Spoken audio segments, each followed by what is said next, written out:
I had just gotten the best news of my life. My life was about to take a turn for the best after years of hard work, sweat, and countless rejected applications. I stared at my screen, unable to believe this was real, and it was actually mine. The words on the email practically glowed. Congratulations, Ruby Igwe. I had finally secured my spot in a top international software company. My heart swelled with joy, and before I knew it, I let out a loud scream of excitement. Ruby, keep it down, my younger sister grumbled from the top bunk, her voice groggy with sleep. She turned over and buried her face in her pillow. I sighed and bit my lip to keep from screaming again. My excitement was bubbling over, and the one person I wanted to tell was Salome. She would have been just as ecstatic for me, or maybe even more.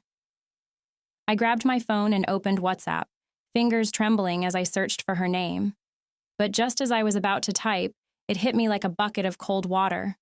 We weren't on speaking terms. It had only been 2 days, but it felt like an eternity. Salome wasn't just a friend. She was my best friend, my confidant. For a couple of years now, she had been my anchor, my safe space. But there was this distance. My chest tightened. I locked my phone and flopped onto my bed, staring at the ceiling. How had it come to this? Why couldn't I just fix it? I ran my hands over my face, my mind drifting to the root of everything. Growing up in a strict Catholic household, surrounded by devout family members and the echoes of sermons about right and wrong, I had learned to suppress a part of myself. I thought I was just like everyone else. My first crush at 7 was on a boy from our parish, and I assumed that was how it was supposed to be. But as I grew older, something began to shift. It wasn't sudden, but it was undeniable. Maybe it started when I began watching shows and movies where women loved each other. I didn't know such stories existed, but once I found them, I couldn't stop seeking them out. Or maybe it was that day a girl approached me, bold and unflinching, making her interest in me clear. For years, I kept those feelings locked away. As long as I didn't voice them, I told myself, I was safe. It was just thoughts, just imagination. And then there was Salome. I had a lot of female friends, and our relationships often had this playful, affectionate vibe. We'd hug, hold hands, and occasionally throw compliments around, but it never crossed the boundaries of platonic friendships. When I first met Salome, I approached her with that same energy, not expecting anything different. We met during a GST course in school. That day stood out so clearly in my memory, almost as if it had been etched in my mind. The lecture hall was packed to the brim, students spilling into the aisles and standing against the walls. Among them was a lady, Anita, who was saving 3 seats for her friends who were nowhere to be found. Are you sure they're coming? I had asked Anita politely the first time. They're on their way, she replied curtly. But 10 minutes passed, and the hall was still buzzing with chaos, with people desperately looking for places to sit. I turned to Anita again. Excuse me, are you really sure they're coming? There's no space anywhere else. She didn't even look at me this time, pretending I didn't exist. Hello? I persisted, raising my voice slightly. That's when she snapped. Are you deaf? I said they're coming. I stood there, stunned and unsure how to respond. My cheeks flushed with embarrassment as a few people nearby turned to look at us. Before I could muster a reply, Salome, who was sitting just past the row of empty seats, spoke up. I beg, come and sit down, she said loudly, gesturing for me to take one of the empty seats. Let me see if she'll uproot you from the chair. Nonsense. The lecture hall went quiet for a brief second before people resumed their murmurs and chatter. Anita glared at Salome, but Salome met her gaze with a defiant smirk. I hesitated, then slowly sat down, my heart pounding. Thanks, I whispered, still feeling the heat of Anita's glare. Don't mention, Salome replied with a small smile. That moment was the spark that started it all. A few days later, Salome called me out of the blue. She had hurt herself while peeling yam in her lodge and needed help. Ruby, she said, her voice sounding strained. I don't know who else to call. I cut my finger, and it's bleeding a lot. Can you come?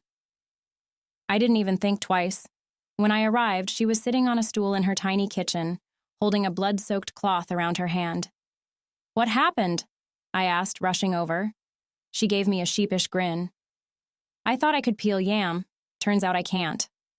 I rolled my eyes, but I couldn't help laughing.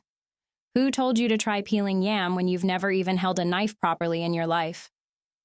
"Desperation," she muttered. After cleaning the wound and taking her to the sick bay, we joked about it endlessly.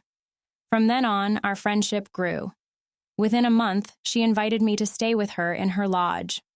We soon fell into a comfortable routine, one that felt almost like we'd been living together forever. I cooked most of our meals, something I secretly prided myself on because, well, I was a great cook.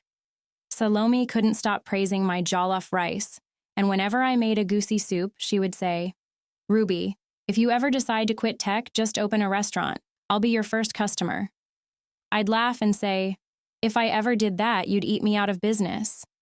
She took care of fetching water from the well in the compound, something I'd always thought was unfairly difficult. Whenever the well dried up, she'd hire a Kiki Napep to take her to the community tap, sometimes as early as 5 a.m. "Do you know how embarrassing it is to haggle with a Kiki driver when you're holding empty kegs?" she grumbled one day, dropping the heavy containers on the kitchen floor. I couldn't help but tease her. "You? Embarrassed? I thought nothing fazed you." "Not when I'm looking like a village girl fetching water," she shot back, but the laughter in her voice betrayed her. Her parents weren't wealthy, but they made sure she had enough beverages stocked up in her corner of the kitchen. Milo, milk, biscuits. Of course, she rarely touched them, so I made them my unofficial snacks. "Ruby, is it me? Or do my tins of Milo disappear faster when you're around?" she asked one day, raising an eyebrow at me. I grinned. "Consider it my payment for cooking all your meals." We both burst into laughter, the sound filling the small space we shared. Salome was studying law, while I was in computer science, fields that couldn't have been more different. But GST courses, like entrepreneurial development, brought us together and gave us something to bond over. "I can't believe you actually enjoy programming," she said once, flipping through her law textbook as I typed furiously on my laptop. "And I can't believe you can memorize entire legal cases," I retorted. "Who does that?" "People with brains," she teased, sticking her tongue out. It started simple enough. Sharing the same bed felt practical, almost second nature, and at the time, it was nothing more than that. We were comfortable with each other in a way that felt freeing, even as we began to shed layers of formality, quite literally. Seeing each other in our birthday suits was just another part of that ease. It didn't mean anything, not at first, but I couldn't pinpoint when things began to change. Maybe it was gradual, a collection of moments rather than one defining event. I vividly remember the time I had a high fever. My body felt heavy, my limbs too weak to even hold up a towel. I lay in bed, barely coherent, when Salome came to my side, her expression a mixture of concern and determination. "Ruby, you need a bath. You're burning up," she said firmly, pulling the blanket away from me. "Leave me alone," I mumbled, too weak to argue properly. She rolled her eyes and gently but insistently helped me up. "Don't be stubborn. You'll feel better after this, trust me." I let her lead me to the bathroom, too tired to resist. The cool water hit my skin, and she carefully poured it over me, her touch deliberate but tender. "See? Doesn't that feel good?" she asked softly, rinsing the towel in the bucket. I nodded weakly, my eyes fluttering shut. "Thank you," I murmured. She smiled, though I could barely see it through my haze. "You do the same for me." Other nights brought different kinds of intimacy. One night, her boyfriend broke up with her over the phone, leaving her in tears. She climbed into bed beside me, her sobs muffled against my chest. "He said I'm too demanding," she choked out. "Can you imagine? After everything I've done for him?" I stroked her hair, my heart aching for her. "He's an idiot. He doesn't deserve you." She sniffled and clung to me tighter. "Why do men always disappoint?" "Because they don't know what they have until it's gone," I said softly. She let out a weak laugh, her tears beginning to subside. But as we lay there, her hand brushed against my waist, lingering slightly longer than usual. My body tensed, but I said nothing.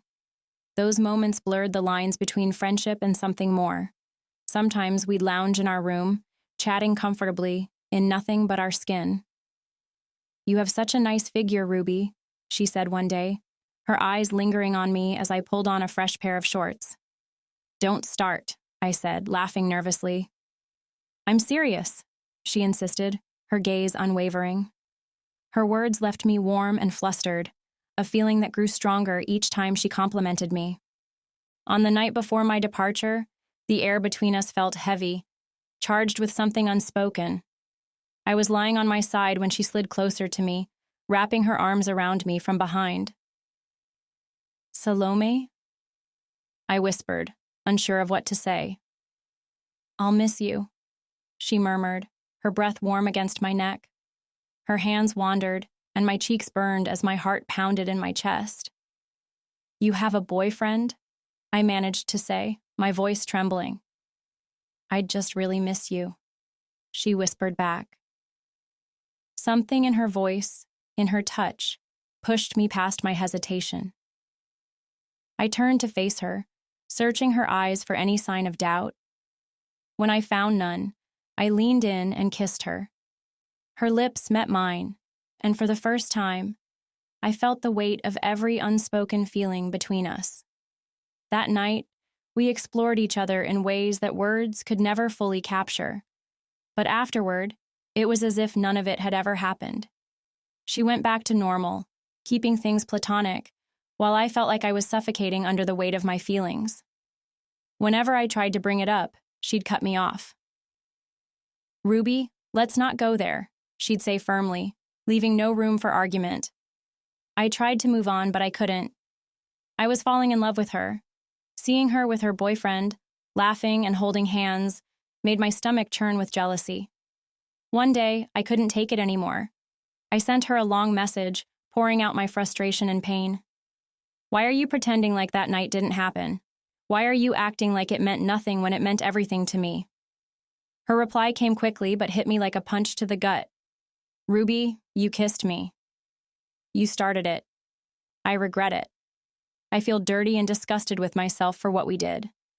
I stared at my phone, her words burning into my mind. My chest tightened, and tears blurred my vision. I couldn't bring myself to reply. For 2 days, I stayed silent, hoping she'd realize how much she'd hurt me, hoping she'd take it back. But she didn't. I didn't call Salome. I told myself it wasn't worth the emotional upheaval, at least not now.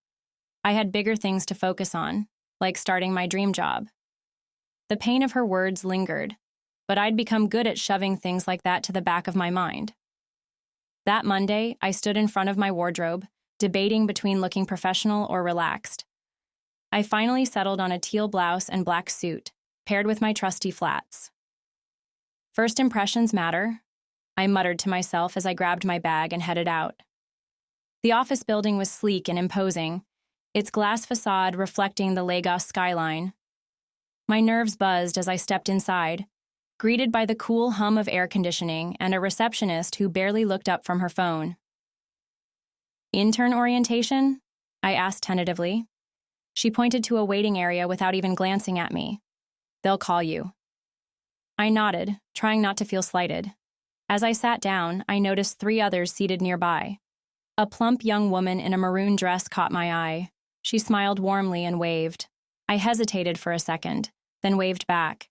She leaned over, whispering conspiratorially, "Hi, I'm Kalista. You're here for the internship too, right?" "Yes.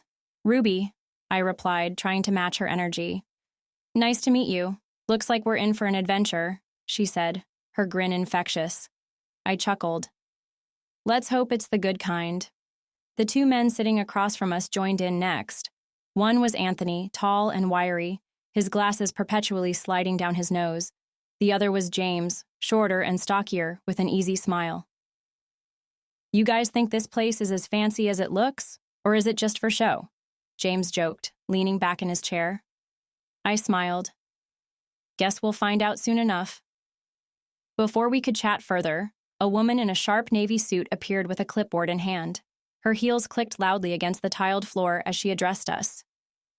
"Good morning, interns. I'm Funmi, the HR manager. Welcome to what I hope will be a productive experience at our Lagos branch. Follow me, please." She led us through a maze of hallways, each more pristine than the last. Her tone was professional, yet warm as she explained the company's vision and structure.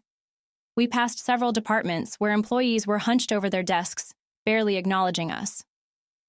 "The workspace here is open-plan to encourage collaboration," she explained, gesturing to rows of sleek desks. Anthony leaned over to James and whispered something that made him snicker. Kalista rolled her eyes, clearly unimpressed. Eventually, Funmi led us into a large boardroom where a man was waiting. He looked sharp, almost unnervingly so, tall with cheekbones sharp enough to slice paper. His blue suit was perfectly tailored, and he carried an air of authority that filled the room.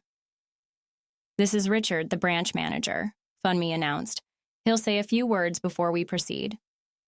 His eyes scanned us, pausing briefly on each face before he spoke.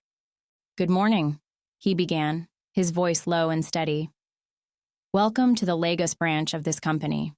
Your work here is not an extension of your school projects or a casual internship. It is an opportunity to prove yourself."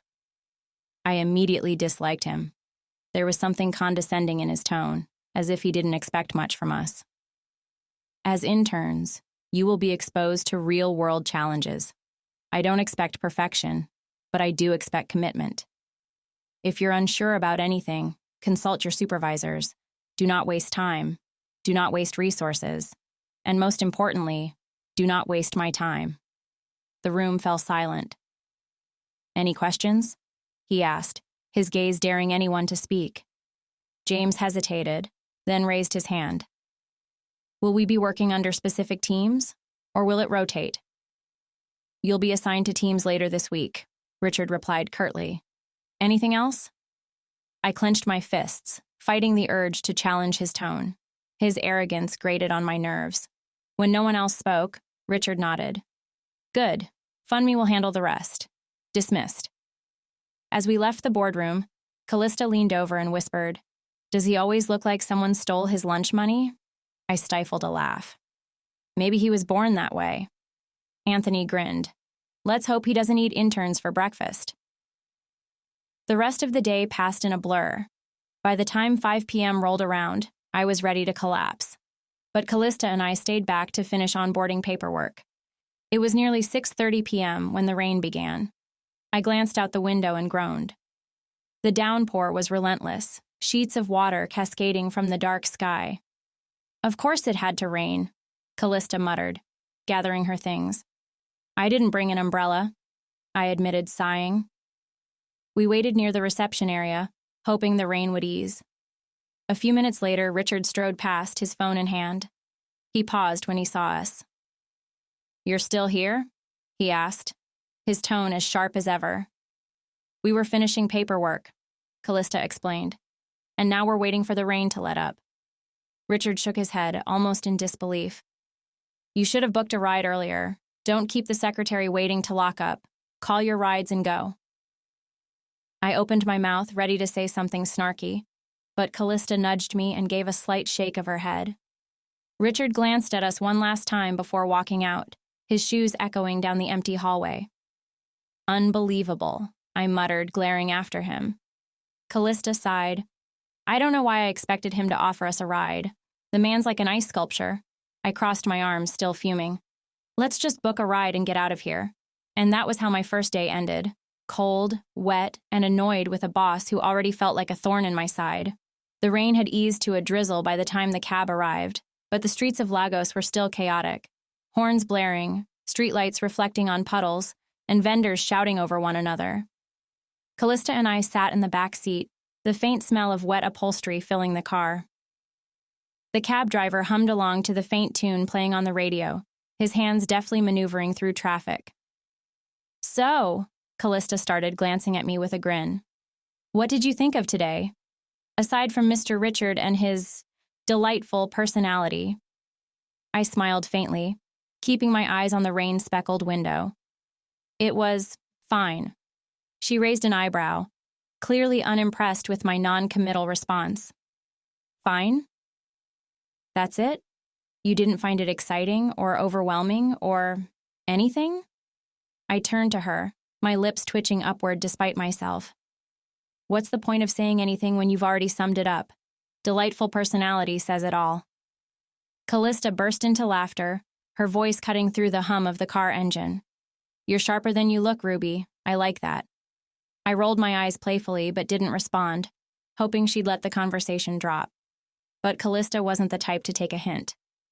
Okay, but seriously, she pressed, leaning forward slightly. It wasn't as bad as I expected, you know? The HR lady was nice, and the office is impressive. I mean, Richard's a bit of a pain, but there's potential here, don't you think? I shrugged, trying not to encourage her enthusiasm. Sure, it's just the first day, though. We'll see how it goes. She studied me for a moment, her smile faltering slightly. You're not much of a talker, are you? I hesitated, not wanting to come off as rude. Not really, just tired, I guess. Kalista nodded, sitting back in her seat. Fair enough. Long day for everyone. The silence settled for a while, broken only by the occasional honk from outside. As we approached my apartment, Kalista turned to me again. Hey, since we're both in this internship together, how about we exchange numbers? You know, for updates or just to chat. I hesitated, gripping the strap of my bag a little tighter. I don't think that's necessary. Her expression shifted. Surprise first, then embarrassment. She quickly covered it with a laugh. Oh, okay, no problem. I just thought... I felt the guilt immediately, like a knot tightening in my chest. Before she could finish her sentence, I cut in, forcing a smile. It's not you. I'm just really bad at texting. But here, I said, rattling off my number. Her face lit up again, and she saved it into her phone. Got it. Thanks, Ruby. I promise not to spam you. I smiled faintly as the cab pulled up to my apartment. Good night, Kalista. See you tomorrow. Good night, she called after me as I stepped out into the damp night. Inside, the familiar scent of home greeted me. I dropped my bag on the couch and headed straight to the kitchen. Pouring myself a glass of water, I downed it in one go, relishing the coolness against my throat. My black suit clung slightly to my skin, still damp from the drizzle earlier. I filled the kettle and set it on the gas stove to boil, eager to wash off the day's fatigue. As I leaned against the counter, my hand instinctively reached for my phone. I opened WhatsApp, scanning for messages. Nothing. Salome's name was still there, at the top of my chats, her last piercing words staring back at me like a wound that refused to heal. I regret it. I feel dirty and disgusted with myself for what we did. I sighed, scrolling to her status updates, a habit I hadn't been able to break. And there it was. A picture of her and Matthew, her boyfriend, lying tangled on a bed. His arm was draped possessively over her, their faces messy, hair tousled like they'd just... My stomach churned. I tossed the phone onto the counter like it had burned me. The image was seared into my mind. She's so immature, I muttered under my breath, pacing the kitchen.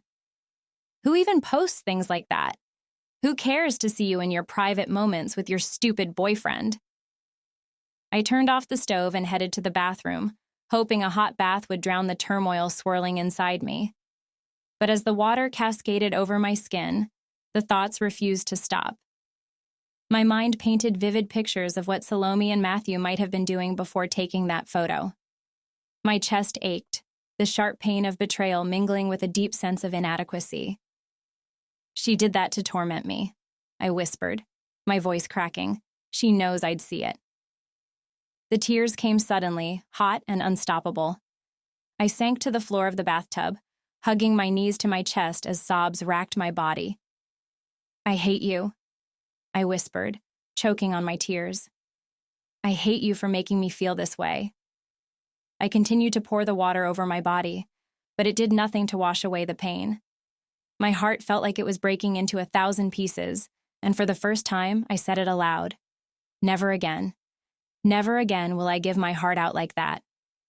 I stayed there, cradling myself and crying, until the water ran cold. Work officially began in full swing the next week, and the atmosphere in the office grew tense when HR announced a critical detail during a morning briefing. Only one intern would emerge victorious at the end of the internship and be offered a full-time role. The revelation sent ripples through the group. I noticed James and Anthony exchange competitive glances, while Kalista nudged me, whispering, "Well, that's one way to keep us on our toes." I nodded, my mind already churning. To me, this wasn't just a challenge, it was an opportunity, a distraction, a way to pour all my energy into something productive and leave everything else, especially Salome, behind. If I couldn't trust people with my heart, I'd trust myself with my career. Relationships? I'd focus on those later, when it made sense, when it was safe. Besides, I hadn't seen or heard of any women actually staying together for the long haul. It was always fleeting.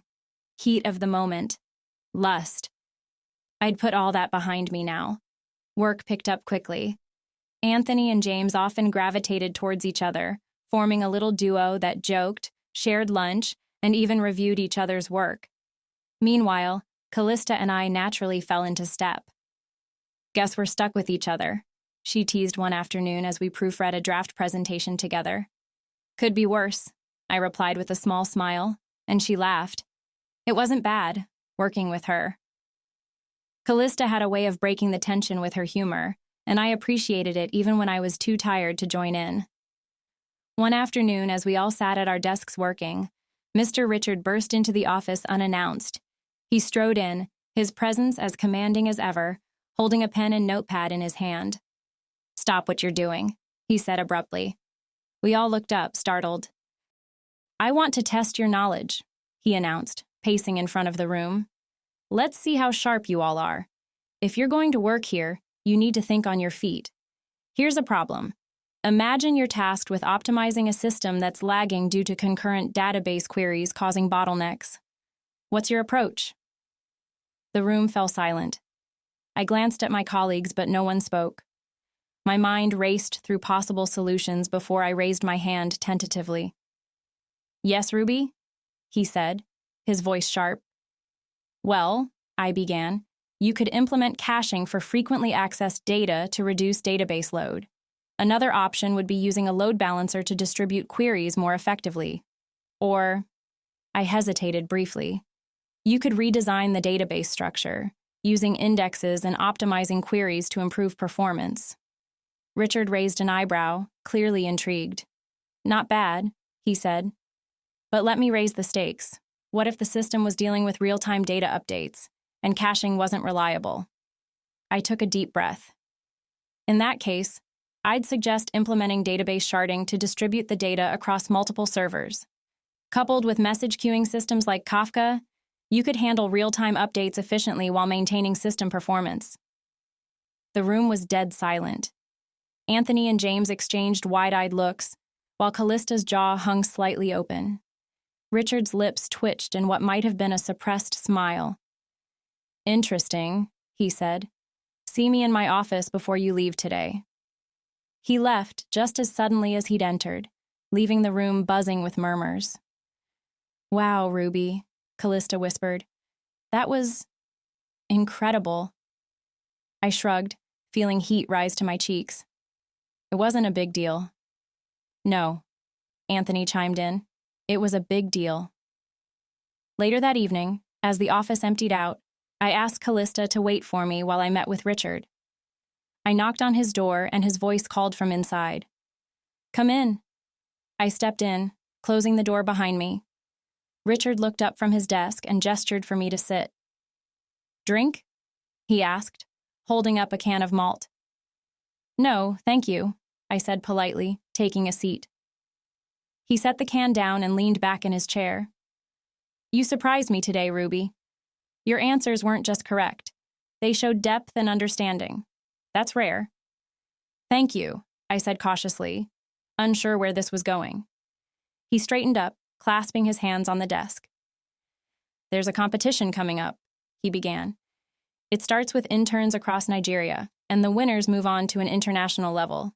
The top intern across all our branches gets a fully funded master's degree in the States. Upon return, they're elevated to partner status in the company. I stared at him, stunned. Wow, that's a lot. I don't know if I... Don't, he interrupted, his tone firm. Don't be negative. You'll have all the tools you need and I'll guide you through it. You can do this. I was taken aback. Just weeks ago, I had despised his attitude, but now he seemed almost human. After a moment, I nodded. I'll do it. Good, he said, a small smile playing on his lips. That's better. You'll be staying late in the office for practice and preparation, but I'll ensure a cab is booked for you every day. Is that acceptable? That's perfect, I replied, a small smile creeping onto my face. When I returned to the office, Kalista was waiting patiently at her desk, scrolling through her phone. All done? She asked as I grabbed my bag. Yeah, I replied, not offering more. We walked out together and the cab arrived promptly. The ride home started in comfortable silence, the hum of the city filling the space between us. What did Mr. Richard want to discuss? Kalista asked, breaking the quiet. I shrugged, feigning nonchalance. Nothing serious. Oh, she pressed, her voice light but curious. What was it then? Nothing, I repeated, glancing out the window. The streetlights flickered by, illuminating her reflection in the glass. She looked at me, waiting for more, but I didn't elaborate. The silence between us grew heavier. To change the subject, I turned to her. Are you going to attend Mass on Sunday? I asked abruptly. I've been in this city for months now and haven't even seen the inside of a church. Maybe we'd meet there. She blinked, caught off guard by the sudden shift in topic. Her lips curved into a faint smile, but her eyes betrayed a hint of hurt. Sure, she replied quietly, leaning her head against the seat and turning to look out the opposite window. The air in the cab felt thick with unspoken words, but neither of us said anything.